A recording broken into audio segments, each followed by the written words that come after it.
Igualarse incluso en el terreno social, porque fue un niño que se pasó un año entero, un curso entero, sin dejar que los compañeros se le acercaran. Había sufrido malos tratos y demás. Quiero decir que la lectura tiene también ese valor integrador, ese valor de ayudar a alguien pues, a ponerse al nivel académico de sus compañeros.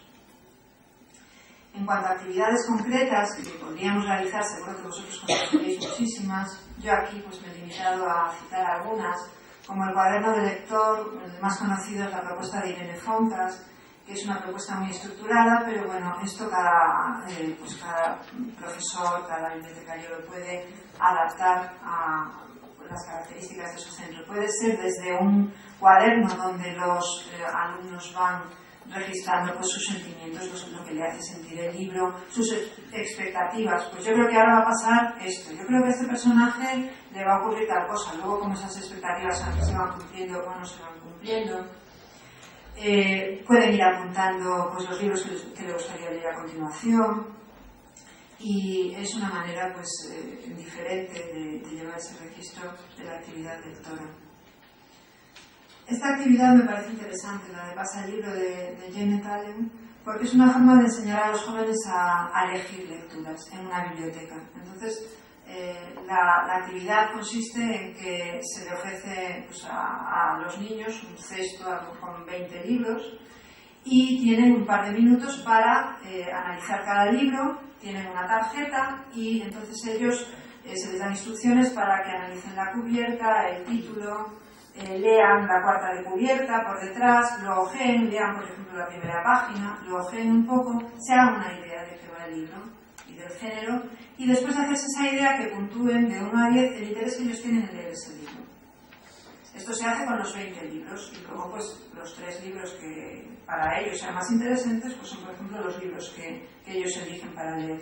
Y es una manera de que conozcan muchos libros y también de que sientan que tienen esa libertad a la hora de elegir lecturas y aprendan también pues, un poco a evaluar si esos libros les van a interesar o no. El blog de lectura se puede enfocar como un blog para un libro en concreto. Esto funciona muy bien. En lugar de la típica prueba, el típico trabajo de clase, pues en un blog el profesor puede ir planteando cuestiones sobre el libro y los lectores pues, pueden ir contestándolas o de una manera más informal, cada lector puede ir aportando sus entradas sobre el libro. Otra variación sobre esto sería, por ejemplo, el club de lectura en Twitter, que es algo muy sencillo también de hacer a través de etiquetas de Twitter. Pues los adolescentes pueden, sobre un libro que están leyendo, ir colocando con esas etiquetas de Twitter pues, sus impresiones, pequeñas impresiones muy cortitas, porque Twitter no da para más, pero muy abundantes, ¿no? Pues es algo que también puede funcionar bien. El blog de lectura también puede funcionar bien para un curso entero, para las lecturas de un curso entero. Si se hace mucha lectura libre en ese curso, pues cada lector puede hablar del libro que está leyendo, recomendarlo, un poco como se hacen las reseñas de los blogs juveniles que han proliferado tanto y que les pueden servir de modelo. Por ejemplo, revistas como El Templo de las Mil Puertas, pues puede ser un modelo para que ellos vean cómo se puede hacer una reseña informal, pero que pueda ser válida también para sus compañeros. Los grupos de lectura pueden ser una buena alternativa intermedia entre lo que es la lectura guiada, un mismo libro para todo un curso, y la lectura totalmente libre donde cada niño elige su libro. Entonces consiste en... Esto viene muy bien, por ejemplo, cuando se hacen lecturas en un área determinada que no es lengua. Se supone que hoy en día tenemos que recomendar lecturas desde todas las materias, no solamente desde lengua. Así lo exige la ley, tanto la vigente como la que parece que va a estarlo. Entonces, ¿esto cómo se puede hacer? Bueno, pues una manera interesante de hacerlo sería esto de los grupos de lectura. Por ejemplo, si se va a trabajar la Edad Media, se lleva a los niños a la biblioteca, se les ofrecen varios libros distintos de la Edad Media. No tiene que ser todo novelas, no tiene que ser todo narrativa, pueden ser libros de referencia, libros sobre castillos, sobre caballeros. Y cada grupo de entre 4 y 6 niños elige un libro y trabaja sobre ese libro y luego lo comenta con los demás en clase. Entonces es una manera de ofrecer muchas perspectivas distintas sobre un mismo tema a través de varios libros diferentes. Es algo que funciona bien, sobre todo en esta lectura por áreas. La lectura transmedia es algo de lo que se hablaba antes. Yo creo que es muy interesante. ¿Qué es un transmedia? Bueno, un transmedia sería un género narrativo en el que la historia no se cuenta a través del formato del libro tradicional, sino que se cuenta de manera discontinua a través de diferentes medios y de diferentes espacios en Internet. Os he puesto aquí el ejemplo de un proyecto en el que estamos trabajando Javier y yo, porque yo realmente tampoco conozco otro proyecto transmedia ahora mismo en España que tenga estas características. Es verdad que hay muchos libros sobre los cuales hay páginas web, pero son páginas web promocionales.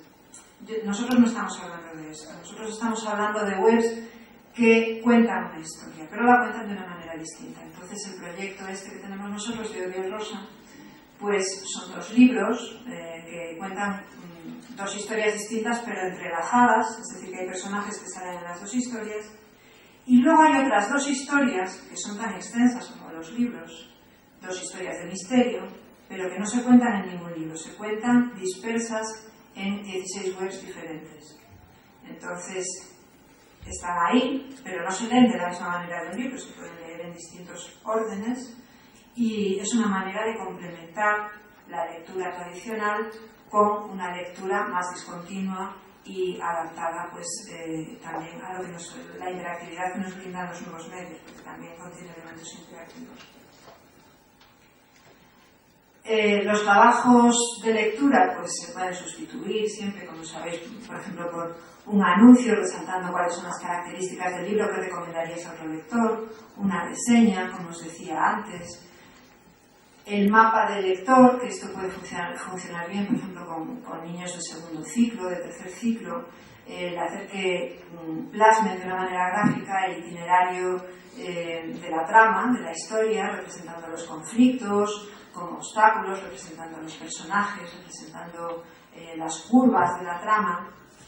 Pero yo lo que sí quiero deciros es que aquí, por ejemplo, lo de las postales desde el libro, esto es algo que también hace esta autora que os decía, Donalyn Miller, y resulta que yo también lo llevaba haciendo bastante tiempo sin saber que ella también lo hacía.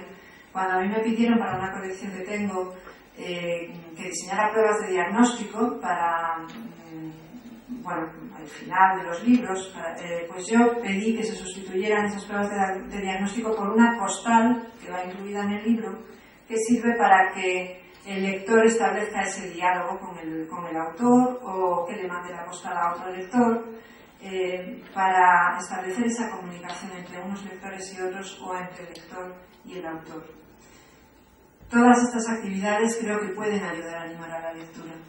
Pero como os decía antes, el hábito lector no se construye solo a través de estas actividades. Se construye leyendo, leyendo y leyendo muchísimo. Entonces, creo que lo primero es encontrar una voluntad dentro de los centros para aislar un poquito de tiempo para la lectura cada día. Y a partir de ahí, pues ya se puede construir cualquier cosa y se pueden hacer actividades muy motivadoras. Y estoy segura de que vosotros conoceréis muchísimas de las que yo no he hablado aquí. Tenía, por ejemplo, aquí también la lectura en voz alta, que a veces se convierte en una tortura para los niños, y es una lástima porque puede ser muy formativa, pero todos sabemos que cuando tienen que leer en voz alta, los lectores menos competentes se acobardan, se sienten mal. Incluso los lectores más competentes están tan pendientes de hacerlo bien que muchas veces pierden la comprensión del texto, ¿no? Sin embargo, si lo hacemos de una manera un poco distinta, por ejemplo, permitiéndoles que ellos elijan aquellos pasajes que más les han gustado de un libro, que los ensayen un poquito y que luego los compartan con los demás, pues se puede convertir en una actividad placentera. Si cada niño está leyendo un libro distinto, también puede servir para animar a los niños a leer los otros libros que ellos no han leído. Entonces, que cada niño seleccione el pasaje que más le está gustando del libro que está leyendo, y ese pasaje lo prepare, lo lea en voz alta, y eso sí puede animar a otros lectores a leer ese libro. Bueno, pues estas son algunas de las propuestas que que yo os traía hoy, pero por supuesto que esto es un punto de partida de una reflexión que yo hago y que me gustaría que vosotros completaseis ahora. Pues yo creo que sí, que abrimos ya el turno entonces de preguntas, de comentarios, de observaciones.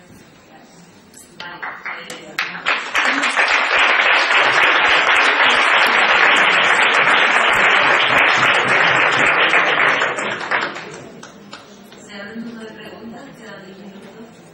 Si quiera preguntar, comentar, compartir experiencias, lo que queráis.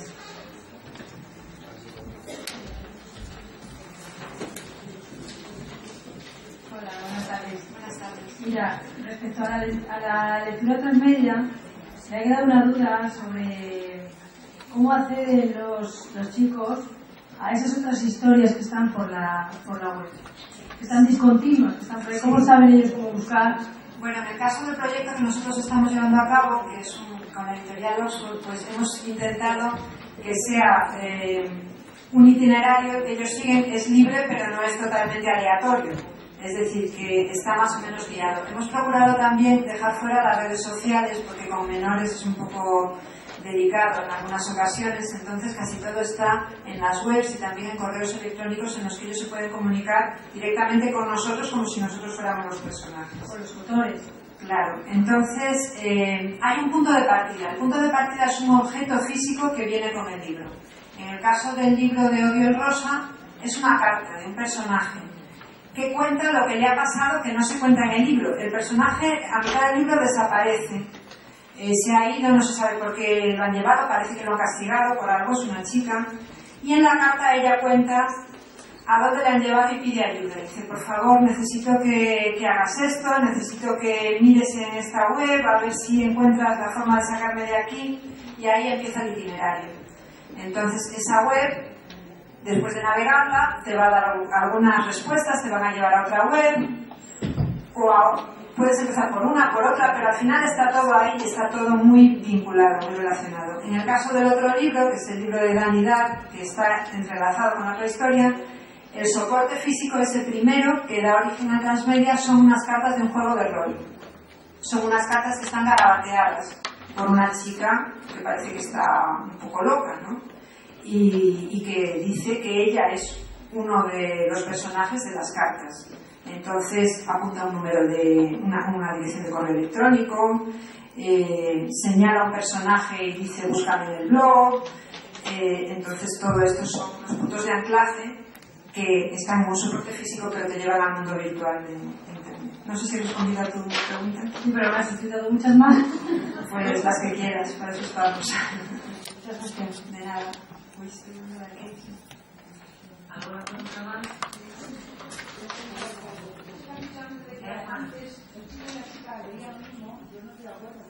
Yo recuerdo a mis amigos leyendo Capitán Trueno y yo estaba leyendo los cuentos de hadas, por ejemplo. Y hoy con mis alumnos me ocurre que las chicas se leen los Juegos del Hambre o se leen cualquiera de estas colecciones y están deseando que salga el nuevo para leérselo. Y los alumnos que tengo de la misma clase, de la misma edad, se van a leer los cómics o libros de animales o libros de deporte. O sea que yo no le digo cuál tienen que elegir, porque van voluntariamente en ese caso. O sea que creo que es lo mismo hoy como antes. Yo no lo percibo así, también como madre de un niño de 7 años, sí que percibo que hay una creciente diversificación de la oferta y que se procura desde las editoriales pues diseñar a veces productos para niños y productos para niñas. Los Juegos del Hambre, por ejemplo, no es casual que los niños no lo lean porque es una novela escrita para chicas.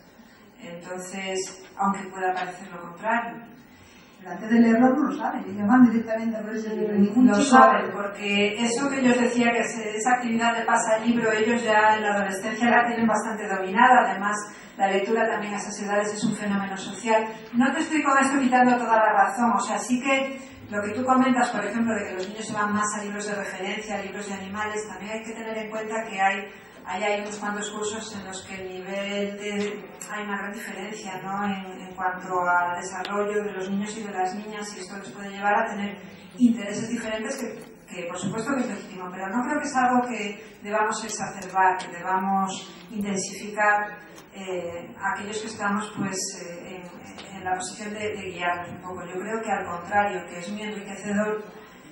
Yo, por ejemplo, la experiencia que viví como lectora era que niños y niñas leíamos lo mismo. Leíamos Los Cinco, leíamos los libros de Roald Dahl, leíamos La Historia Interminable, leíamos a Judith Kerr. Y yo ahora, por ejemplo, veo en las librerías esas secciones totalmente rosas y llenas de estrellitas plateadas. No quiere decir que tengan que ser libros malos, pero ya es una manera de enfocar a las niñas hacia unos estereotipos femeninos que a mí personalmente me molestan bastante. Entonces, dentro de la lectura por placer cabe eso también. Si la niña quiere leer ese libro de princesas, que se lo lea, no pasa nada. Pero creo que también nosotros como educadores debemos hacerles ver que hay otras cosas, que hay algo más, que compaginen un poco estas cosas, ¿no?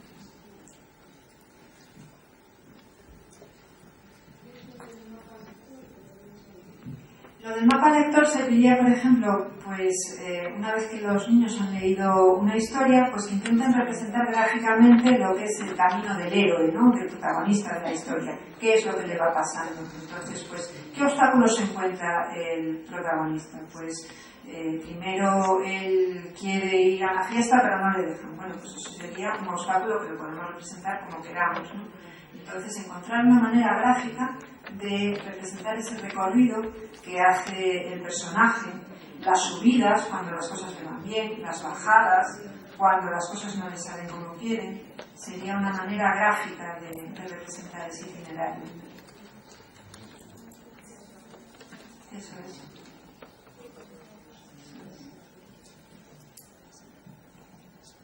¿Alguna pregunta más? Sí.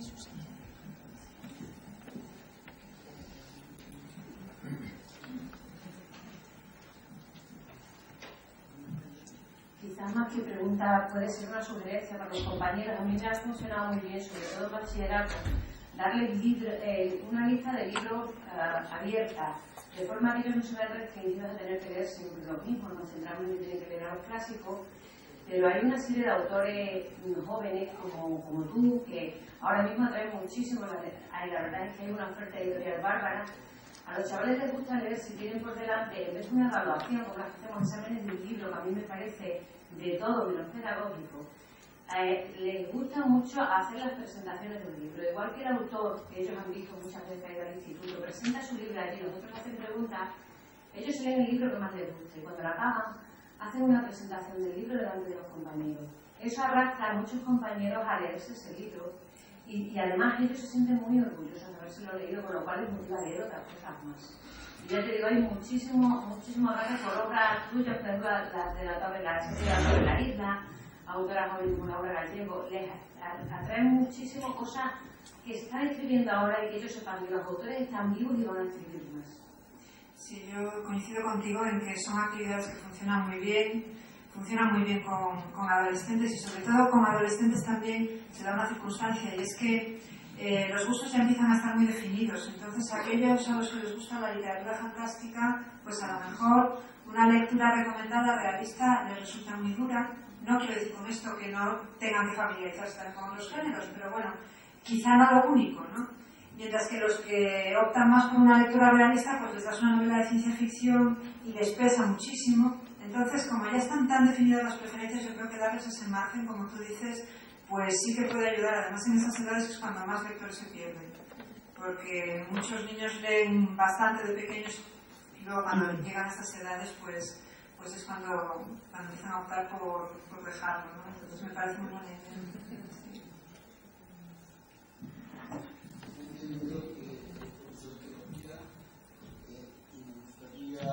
Preguntarle si, aparte de las obras de ficción para niños, también ha escrito obras de divulgación científica o de animación para la ciencia. Pues me gusta mucho compaginar las dos cosas. Entonces sí que tengo bastantes historias de ficción que incorporan un elemento divulgativo, muchas veces relacionado con la ciencia. Tengo muchas para niños. Tengo también, por ejemplo, esta serie que tú comentabas de La llave del tiempo. Yo creo que ahí se nota mucho mi faceta también científica, porque es una historia que se desarrolla en el futuro y entonces pues hay mucha reflexión sobre cómo puede ser la ciencia, la tecnología del futuro. y obras de referencia, obras de no ficción, solamente de divulgación. Estoy escribiendo ahora la primera y es algo que me gusta mucho también, entonces pues no descarto hacer más en el futuro, pero sí que tengo, sobre todo me gusta mucho combinar la ficción con estos contenidos divulgativos, porque esto es algo que a ellos también les motiva mucho.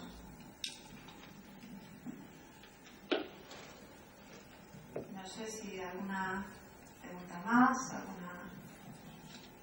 comentario, si queréis comentar también alguna experiencia como la de esta compañera, algo que hayáis hecho en vuestros centros, que os haya funcionado bien. Y si no, pues damos por terminada la sesión. Así que muchas gracias a todos.